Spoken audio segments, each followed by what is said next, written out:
Hi there, Doug Stewart with IT Creations. We finally got a server featuring an Intel Xeon 6 processor, the Gigabyte R184-S92.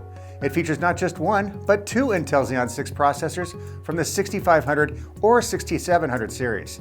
Those would be CPUs with performance or efficiency cores. You do get a choice, but you can't mix both.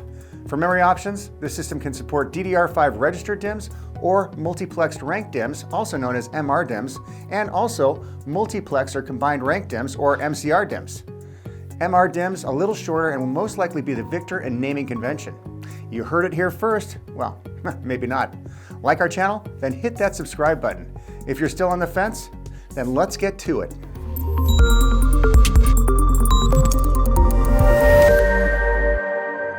By the way, if you want a little more information on Intel Xeon 6 CPUs, I did make a short video and you can see it right here. I will give you a little more information on those Xeon 6 CPUs and the MRDIMMs for good measure before we go into the specifics on the Gigabyte R184-S92 server. This configuration we have today is the AAV1, but there is one more, at least so far, the LAV1 SKU, which supports direct liquid cooling with optional cooling plates on the CPUs. I usually like to have a bit more structure to the presentation by checking out the front, then the back, and then going inside the system. Not today. First up, the Intel Xeon 6 processors. That includes the 6700E series, 6700P series, and 6500P series with a thermal design power rating of up to 350 watts. The E refers to efficiency cores and the P to performance cores. In other words, E cores and P cores. Those are not mixed in the actual CPU architecture, like on the Core I and Core Ultra processors, which can have both P cores and E cores. Nor can you place a CPU with E cores alongside one with P cores, unfortunately. I'm sure you know that already, but like that laptop review I put out a few months back, I had to mention you can use a laptop anywhere. Kindly, one of the comments brought me back in line. Sometimes the comments are the best part, highly entertaining. Are you interested in this Intel Xeon 6 powered Gigabyte R184-S92 server? If you are, then for a limited time you can save up to $500 off the purchase price of a system that's listed or one that you can configure at IT Creations that's valued at $5,000 or more. Using our configurator, you can track the pricing of every item you add to the configuration so there's no surprises.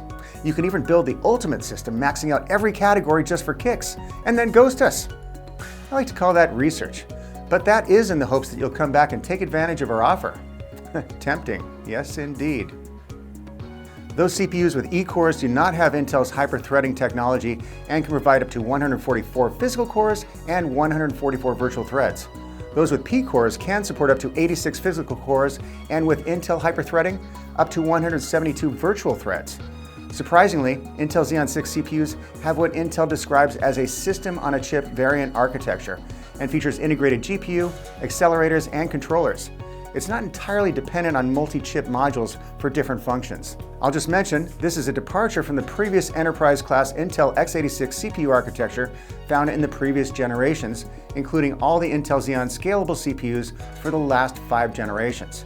We can definitely go back several more generations, but let's keep it current.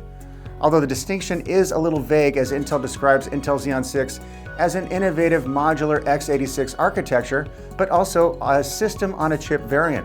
Contradictory? Let's move on. P-cores are the only ones that offer advanced vector extensions 512, AVX 512 for enhanced vector math speeds for AI and HPC applications. Also low latency and up to 504 megabytes of cache. Have you perhaps seen AMD's V-cache technology? Anyways, these CPUs with P-cores also support more memory bandwidth and also multiplex or combined ranked DIMMs, with significantly higher data transfer rates at 8,800 megatransfers per second compared to 6,400 megatransfers per second with DDR5 memory modules.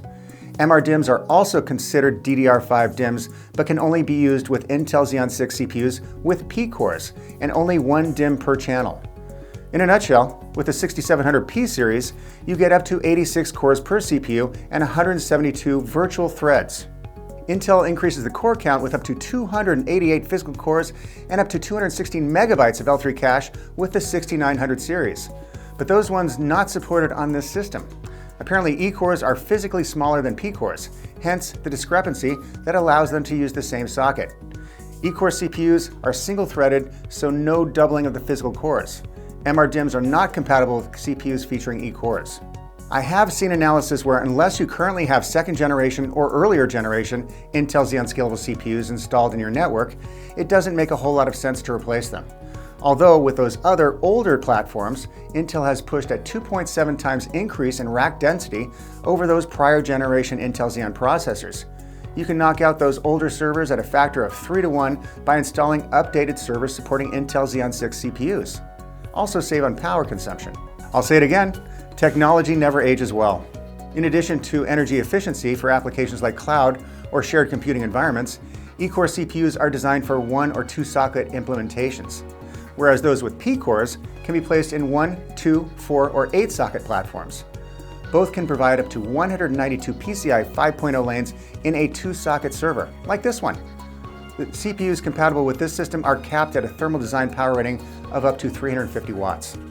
Like I said, memory on this platform includes DDR5 registered and MRDIMM memory modules. The MRDIMMs are only compatible with CPUs with P-cores and only 1 DIMM per channel.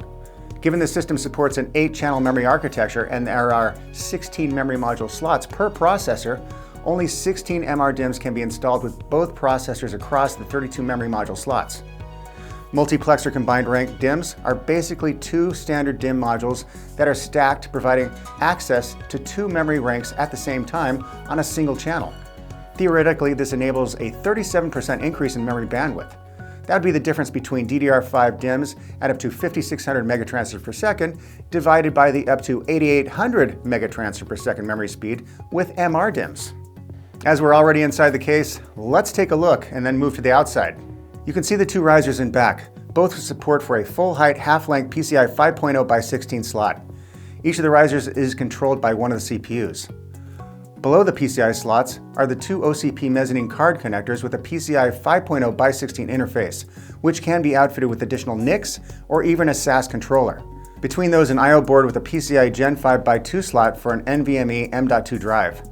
2 more PCI 5.0 by 4 slots support 2 more NVMe M.2 slots that can be used for additional storage or to boot the system in a mirror RAID with both drives installed. No mention of GPUs supported on this system. There are a number of MCIO connectors on the system board for support of NVMe storage devices, with 6 from CPU 0 and 6 from CPU 1. You will need a SAS controller for SATA or SAS drive implementation on this system. For NVMe or SATA RAID, you can use a virtual RAID on CPU key that installs right next to one of the 2 M.2 drives. On the front of the system, the default configuration is 12 2.5-inch storage bays for Gen 5 NVMe, SATA, or SAS4 drive types. The backplane supports SAS at up to 24 gigabits per second and SATA at 6 gigabits per second. A small control panel on the top of the chassis features a power on button, ID button, then LEDs for system status, HDD status, LAN 2, LAN 1, lastly a reset button. Around back there are 2 1600 watt PSUs positioned to either side of the chassis with an OCP 3.0 mezzanine card slot adjacent to each. The I/O panel between the OCP slots features a mini display port, ID LED, 2 USB 3.2 Gen 1 ports, 2 gigabit Ethernet LAN ports, and a dedicated IPMI management LAN port. Above, 2 PCI card slots. That dedicated IPMI LAN port can be used to connect the server for remote management of the system. Gigabyte provides a few utilities to do just that. The Gigabyte Management Console, which comes pre-installed, and Gigabyte Server Management, or GSM. Gigabyte Management Console doesn't have its own acronym. I guess we can call it GMC, but that does sound kind of like a certain car manufacturer. Back on track. It can be used for a single server or small cluster of servers, like one of those multi-node cloud servers. Alternatively, Gigabyte Server Management, or GSM, is available for download and offers several utilities to manage your whole infrastructure, including a plugin for VMware vCenter. I'm talking maintenance, management, alerts, power capping, a mobile utility, and more. Enough said. Hope you enjoyed that overview of the Gigabyte R184-S92 server. Featuring Intel Xeon 6 processors, this system can help your business thrive, providing powerful compute and energy efficiency in a compact 1U chassis. If you like our reviews, consider subscribing to our channel. If you're looking for critical parts or need to upgrade your system, try IT Creations. itcreations.com. Until next time, I'm Doug Stuman with IT Creations, and thanks for watching.